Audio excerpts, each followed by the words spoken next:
Ben 10 sadece bir çizgi dizi değil, çocukluğumuzun en efsanevi kahramanlık hikayelerinden biriydi. Küçük bir çocuğun bir anda uzaylı güçleriyle donatılmış bir kahramana dönüşmesi kulağa müthiş geliyor değil mi? Ama bu hikayeyi asıl unutulmaz yapan şey Ben 10'ın macera boyunca yaşadığı efsanevi anlardı. Bugün Ben 10 serisinin en ikonik, en duygusal ve en heyecan verici anlarına birlikte göz atacağız. Ancak videomuza geçmeden önce like atmayı, kanalımıza abone olmayı ve bildirimler butonuna basmayı unutmayalım. Ayrıca bana ve kanalıma destek olmak adına videolarımıza hype puanı gönderebilirsiniz. Evet, eğer hazırsanız hemen videomuza geçelim.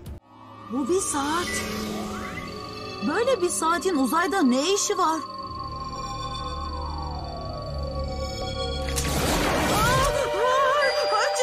Çekil üstümden. Açıkçası Ben 10 serisi içinde pek çok inanılmaz ana sahip bir seriydi. Ama bana kalırsa bunların en iyilerinden bir tanesi bence serinin başlangıç sahnesi olan Ben 10'ın Omnitrix'i bulduğu ve güçlerini keşfettiği andı. Seriyi takip eden herkesin bildiğini varsayıyorum, ancak yine de anlatayım. Bir yaz gecesi sıradan bir çocuk olan Ben 10 hayatını tamamen değiştirecek şeyi keşfetmişti, yani Omnitrix'i. Kahramanımız saati bulduğunda şaşkın bir şekilde etrafına bakınırken yanlışlıkla bileğine kilitlenen bu cihazın ne olduğunu bile anlamadan kendini uzaylı formlarına dönüşürken bulmuştu. İlk kez ateş topu, yaban köpek gibi formları denediğinde yaşadığı şaşkınlık onun maceraya nasıl adım attığını mükemmel şekilde gösteriyordu. Açıkçası küçük bir çocuğun süper kahramana dönüşümünün başlangıcı olması bu sahneyi unutulmaz yapan anlardan biriydi.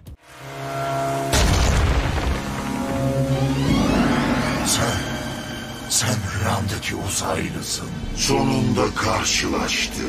Başıma bir sürü dert aç. Açıkçası klasik seride unutulmaz ve en sevilen anlardan biriydi. Elbette Vilgax'ın ilk kez Ben 10'ın karşısına çıktığı andı. Bildiğimiz gibi Ben 10'ın Omnitrix'i bulmanın keyfini sürerken gerçek tehlikenin farkında bile değildi. Vilgax kahramanımızın karşısına ilk kez çıktığında artık oyun bitmişti. Bu Ben 10'ın ilk kez hayatını tehdit eden ölümcül bir düşmanla karşılaştığı andı. Vilgax'ın karizmatik ve bir o kadar da korkutucu varlığı izleyicilere onun sıradan bir kötü adam olmadığını gösteriyordu. O Ben 10'ın en büyük düşmanı olacak ve bu an ikisinin kaderinin birbirine bağlandığı nokta olacaktı.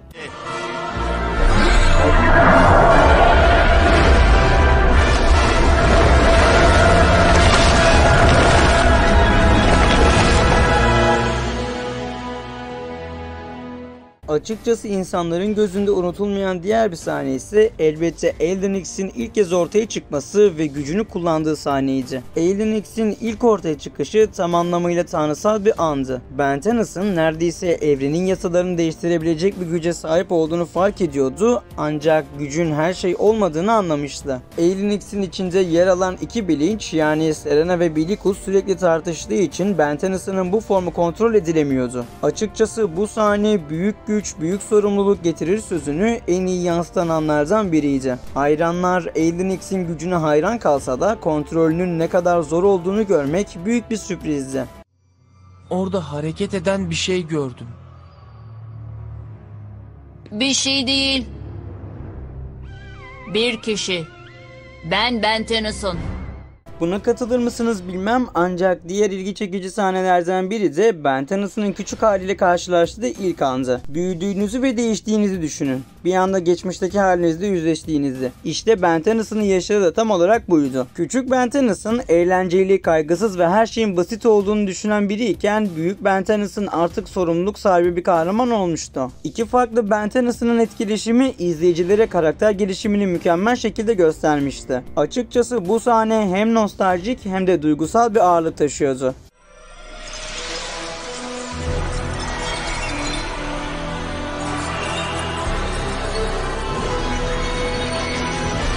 Elmas kafa.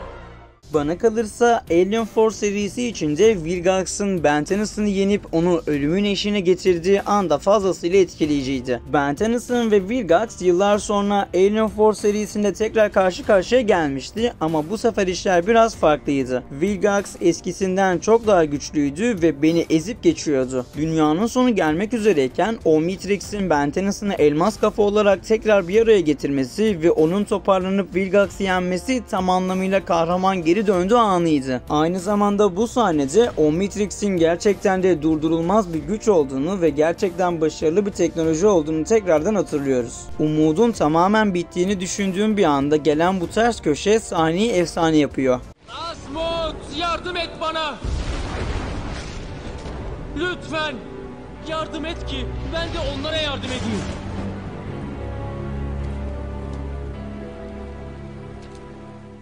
Açıkçası Ben 10 serisinde yer alan tüm efsane sahneler sadece aksiyon veya dövüşten ibaret değildi. Bunun yanı sıra seri içinde fazlasıyla güzel diyalogların olduğu birçok sahne vardı. Ancak bu diyaloglar içinde en bilgece olan konuşma bana kalırsa Alien Force serisinde Asmut'un motivasyon konuşmasıydı. Hatırlarsanız Ben 10 Alien Force serisinde kahramanımız Omnitrix'i kaybetmiş ve Ben 10'ın çaresiz kalmıştı. Ancak bu durumda Asmut devreye girip ona unutulmaz bir ders vermişti. Asmut Ben 10'ına sen sadece Omnitrix'e bağımlı değilsin. Sen zaten bir kahramansın demişti. Ve bu konuşma Ben 10'ın gücünün dışarıdan gelen bir yetenekle değil, içinden gelen cesaretten aldığını gösteriyordu. Ve doğruyu söylemek gerekirse bu sahne karakter gelişimi açısından serinin en güçlü anlarından biriydi.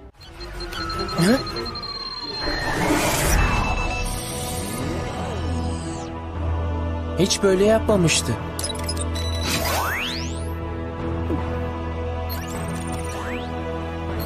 Alien Force serisinde yer alan etkileyici sahnelerden bir diğeri de elbette Omnitrix'in kendini güncellediği sahneydi. Klasik Omnitrix'in rastgele uzaylı seçmesini hepimiz hatırlıyoruz. Ama şimdi yeni Omnitrix seçilen uzaylıları bilinçli bir şekilde kullanma imkanı sunuyordu. Bu Ben 10'ın artık daha güçlü, daha kontrollü ve daha bilinçli bir kahraman olduğunu gösteriyordu. Ayrıca Omnitrix'in ilk büyük güncelleme anı olması sahneyi unutulmaz yapıyordu.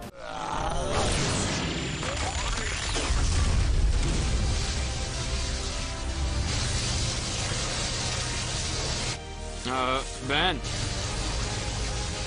Merhaba arkadaşlar, beni özlediniz mi?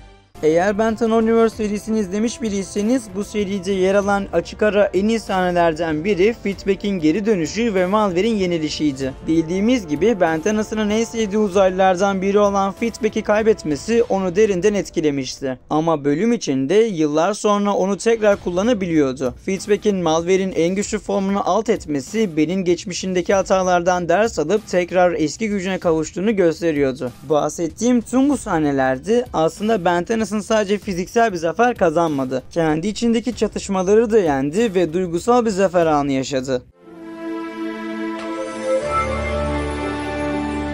Bir Omnitrix mi? Yeni Omnitrix.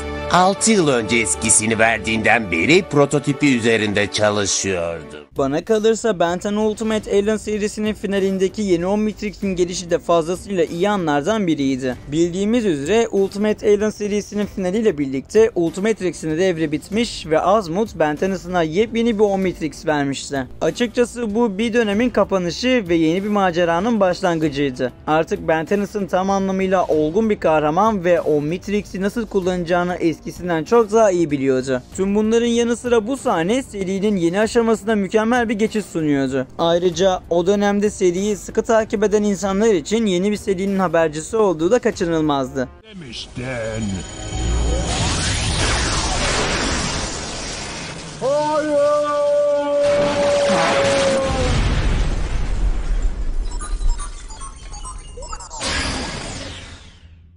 Serinin hayranları için en iyi sahnelerden biri ise bence Omniverse serisinin finaliydi. Final bölümünün sonunda Ben 10'ın aynı anda birden fazla uzaylıya dönüşerek Annihilager durdurması fazlasıyla etkileyiciydi. Final bölümünün sonlarında evrenin sonu gelmiş gibi görünüyordu. Annihilager her şeyi yok edecek ve Ben 10'ın şansı kalmamış gibiydi. Ancak Omnitrix yine Ben 10'ını kurtardı ve aynı anda birden fazla uzaylı formuna dönüşmesini sağlamıştı. Kahramanımız son darbeyi Feedback'le vurup Malturant'ı yendi ve serinin en büyük zafer anlarından biriydi. Açıkçası bu sahne yine Ben 10'ın kahramanca olan hareketini ve Omnitrix'in ne kadar büyük bir güç olduğunu kanıtlar nitelikteydi. Yani doğruyu söylemek gerekirse bu sahne insanın tüylerini diken diken ediyordu. Evet dostlarım, bugün sizlerle birlikte Ben 10 evreninde yer alan en iyi 10 sahne hakkında konuştuk ve umarım videomuzdan keyif almışsınızdır. Her zaman olduğu gibi bu tarz videoların devamı için videomuza like atmayı, kanalımıza abone olmayı ve bildirimler butonuna butonuna basmayı unutmayalım. Ayrıca bana ve kanalıma destek olmak adına videolarımıza hype puanı gönderebilirsiniz. O zaman bir başka videoda görüşmek üzere. Kendinize çok iyi bakın. Hoşça kalın.